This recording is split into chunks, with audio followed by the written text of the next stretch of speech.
북한은 어제 발사한 대륙간 탄도미사일이 화성 17형이라고 밝혔습니다. 김정은 국무위원장이 신형 ICBM 발사를 직접 참관했는데 지성님 기자, 우선 북한 매체의 보도 내용부터 소개해 주시죠.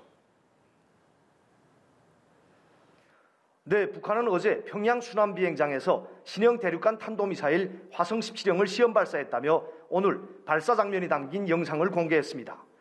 김정은 국무위원장은 시험 발사 전날인 그제 신형 ICBM을 용감히 쏘라는 내용의 친필 명령서를 하달한 데 이어 어제는 순환비행장에 직접 나가 화성 17형 발사를 참관했습니다. ICBM 발사는 정상 각도보다 각도를 많이 높여서 쏘는 고각 발사 방식으로 이루어졌는데요. 북한이 공개한 영상을 보면 미사일을 거의 수직으로 세워놓고 쏘아 올렸습니다.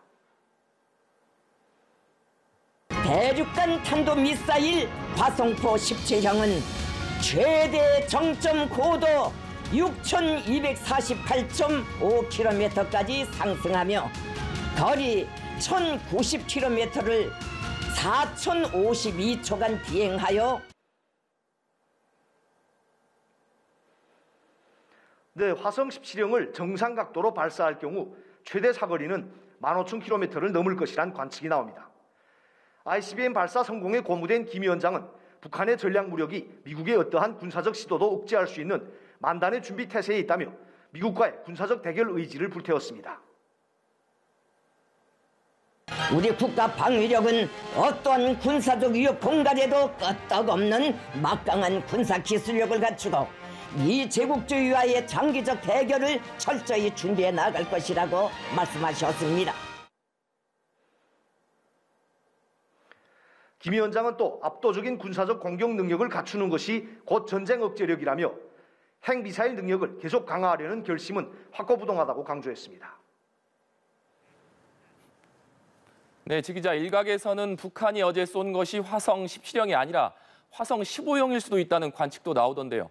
또 북한의 추가 도발 가능성은 어떻게 보고 있습니까?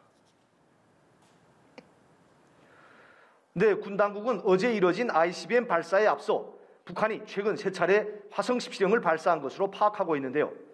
3번 모두 오전에 쏘아 올렸습니다. 그중에서 지난 16일에 쏜 화성 17형은 발사 직후 고도 20km 미만 상공에서 공중 폭발하며 실패했습니다. 어제는 오후 2시 34분경에 ICBM을 쐈는데요. 당시 순환비행장 일대 기상 상황은 구름이 많고 흐린 날씨였던 것으로 전해졌습니다. 하지만 일부 전문가는 북한이 오늘 공개한 화성 17형 발사 사진을 보면 맑은 날 오전에 찍힌 것 같다고 평가했습니다. 그래서 어제는 이미 발사에 성공한 ICBM인 화성 15형을 탄두 무게를 확 줄인 채 발사해 최고 고도에 도달하게 하고 오늘은 최근에 발사했던 미완의 화성 17형 영상을 공개한 것 아니냐는 관측이 나옵니다. 다만 이 같은 분석은 명확한 근거가 부족한 추론에 불과합니다. 북한이 공식 매체를 통해 화성 17형이라고 밝힌 만큼 다음 달 김일성 생일 110주년과 김정은 공식 집권 10주년을 앞두고 신형 ICBM 시험 발사 성공을 대대적으로 부각하며 경축 분위기를 띄울 것으로 보입니다. 특히 김 위원장이 ICBM 발사를 참관하며 미국과의 대결을 공식화했다는 점에서 북한이 추가로 정찰위성 명분의 장거리 로켓 발사나 핵실험 등을 강행할 가능성도 거론됩니다. 지금까지 통일부에서 연합뉴스TV 지성림입니다.